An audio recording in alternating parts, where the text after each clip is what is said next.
நீங்கள் குறிப்பிட்டதைப் போல தேர்தல் நேரம் மிகுந்த நெருக்கடியான ஒரு சூழல். லெனின் அவர்கள் வந்து என்னை அலுவலகத்திலே சந்தித்த போது நான் சற்று தயங்கினேன் என்றாலும் கூட ஐக்கியப் நூற்றாண்டு தொடக்க விழா என்றதும் என்னை அறியாமலேயே நான் வருகிறேன் என்று சொல்லிவிட்டேன். எனக்கு ஐக்கியப்போடு இருக்கிற ஈடுபாடு என்பதை விட ஐக்கியப் மீது நான் கொண்டிருக்கிற நம்பிக்கை அதற்கு அடிப்படையான காரணம். மாணவர் இயக்கங்கள் பல உண்டு. அரசியல் சார்ந்த ஏராளமான இயக்கங்கள் உள்ளன.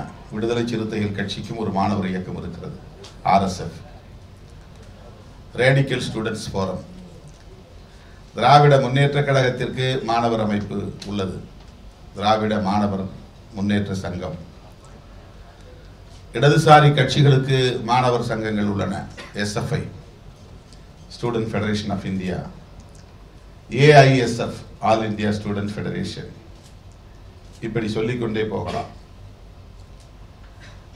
ஆனால் ஐக்கியப் இது போன்ற கட்சி சார்ந்த மாணவர் அமைப்பு அல்ல, கட்சி சார்பற்ற மாணவர் அமைப்பு. ஆனால் அதே வேளையில் கருத்தியல் சார்ந்த மாணவர் அமைப்பு.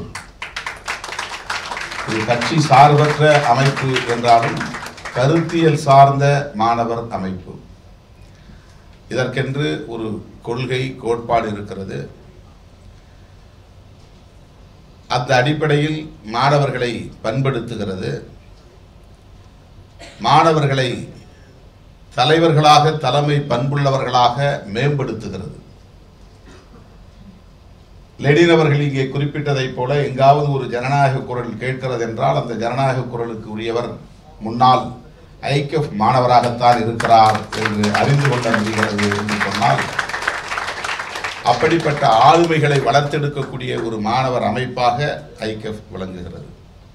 அதனால்தான் நான் சொன்னேன், ஐக்கியப்போடு எனக்கு இருக்கிற ஈடுபாட்டை விட ஐக்கியப் மீது நான் வைத்திருக்கிற நம்பிக்கை தான் அதற்கு காரணம் என்று சொன்னேன். இந்த நம்பிக்கை என்பது முக்கியமானது. நம்முடைய ஐயா அவர்கள், அதிபர் அவர்கள் பேசுகிற போது நான் எழுதிய ஒரு முழக்கத்தை இங்கே கோடிட்டு காட்டினார்.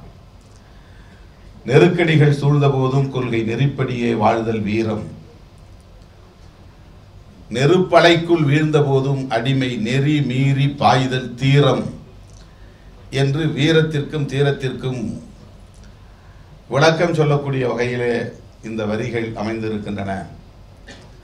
இது என்னை ஈர்த்திருக்கிறது என்று சொன்னதோடு, ஏதேனும் ஒரு நிலைப்பாடு நாம் எடுத்தாக வேண்டும். இது நூற்றாண்டு தொடக்க விழா, இதுதான் இந்த நூற்றாண்டு தொடக்க விழாவின் செய்தி என்று சொன்னார். நிலைப்பாடு என்றால் ஒரு ஸ்டாண்ட், ஒரு முடிவு, ஒரு உறுதியான முடிவு,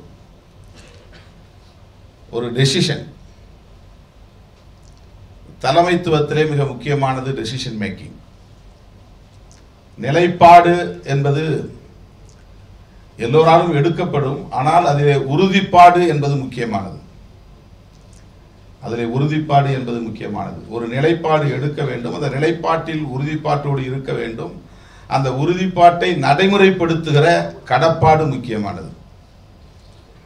இவையெல்லாம் சேர்ந்ததுதான் லீடர்ஷிப். ஒரு நிலைப்பாட்டை எடுக்க வேண்டும், அந்த நிலைப்பாட்டில் உறுதிப்பாட்டோடு இருக்க வேண்டும், அந்த உறுதிப்பாட்டை நடைமுறைப்படுத்துகிற கடப்பாடும் முக்கியமானது. லீடர்ஷிப் என்பது ஏதோ எல்லோரும் தலைவராக வேண்டும் என்று திருமாவளவன் சொல்லுகிறார் என்றால், கல்லூரியை விட்டு வெளியே போனதும் கட்சியை தொடங்குவது என்று பொருள் அல்ல. ஆளுக்கு ஒரு கட்சி, பேனர்களை உருவாக்கி கொள்ளலாம், அதற்கு பெயர் தலைவர் என்று பொருள் இல்லை. நான் அடிக்கடி சொல்லுவேன், உணவு பஞ்சத்தை விட மிக கொடிய பஞ்சம் தலைமை பஞ்சம்தான். நாட்டில் என்ன பஞ்சம் வந்தாலும் அதை சீர் செய்து விட முடியும். தலைமை பஞ்சம் வந்தால் அந்த நாடு காப்பாற்ற முடியாது. ஆளுமையை உருவாக்குவதற்கு பல பயிற்சி நிறுவனங்கள் இருக்கின்றன. ஒரு கண்டக்டர் தேவை என்றால் கண்டக்டரை உருவாக்குவதற்கு பயிற்சி நிறுவனம் இருக்கிறது. ஒரு டிரைவரை உருவாக்க வேண்டுமானால் டிரைவரை உருவாக்குவதற்கு பயிற்சி நிறுவனங்கள் இருக்கின்றன. என்ஜினியர் தேவைப்படுகிறார் என்றால் என்ஜினியரிங் கல்லூரிகள் இருக்கின்றன. மருத்துவர்கள் தேவைப்படுகிறார்கள் என்றால் மருத்துவ கல்லூரிகள் இருக்கின்றன. பேராசிரியர்கள் தேவைப்படுகிறார்கள் என்றால் பல்கலைக்கழகங்கள் இருக்கின்றன, பேராசிரியர்களை உருவாக்கி கொள்ள முடியும், விஞ்ஞானிகளை உருவாக்கி கொள்ள முடியும்.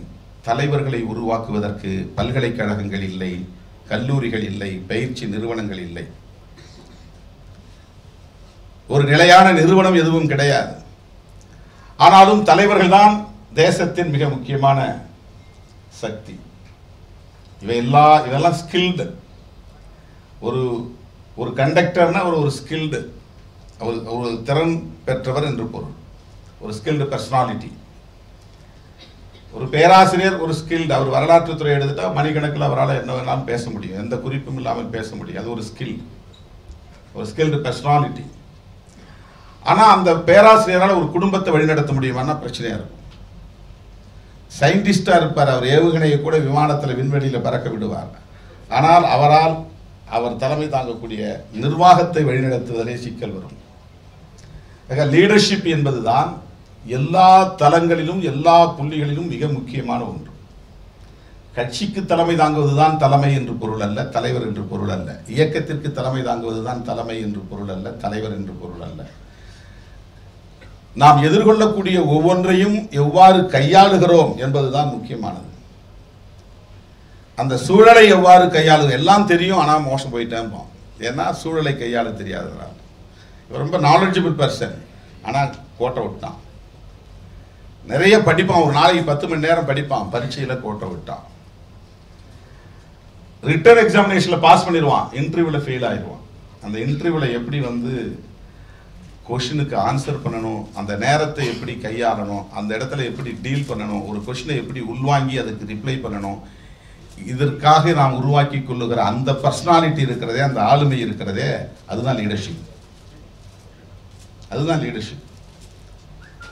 லீடர்ஷிப் என்பது ஏதோ கட்சிக்கு தலைவர்களை உருவாக்க வேண்டும், அதைத்தான் திருமாவளவன் சொல்லுகிறார் என்று புரிந்து கொள்ளக்கூடாது. ஒவ்வொரு மனிதனும் ஒரு குடும்ப தலைவனாகத்தான் தன் வாழ்க்கையை தொடங்குகிறான். ஒவ்வொரு குடும்பமும் ஒரு நிர்வாகம்தான். ஆகவே அந்த குடும்பத்தை நிர்வகிப்பதற்கு, அந்த குடும்பத்தை வழிநடத்துவதற்கு, அந்த குடும்பத்தை மேம்படுத்துவதற்கு ஆளுமை உள்ள தலைவன் தேவை, ஆளுமையுள்ள தலைவி தேவை. அது இல்லைன்னா அந்த குடும்பம் சீர்குலைந்து போகும். பிள்ளைகளை நல்ல முறையில் வளர்க்க முடியாமல் போய்விடும், அவர்களுக்கு ஒரு விஷன் கொடுக்க முடியாமல் போய்விடும், அவர்களை வழிநடத்த முடியாமல் போய்விடும். எனவே லீடர்ஷிப் என்பதில் மிக முக்கியமான கூறுகள் ப்ரொஃபஷனல் நாலேஜ். எந்த துறையில் நாம் இருக்கிறோமோ அது தொடர்பான அறிவை நாம் வளர்த்துக் கொள்வது.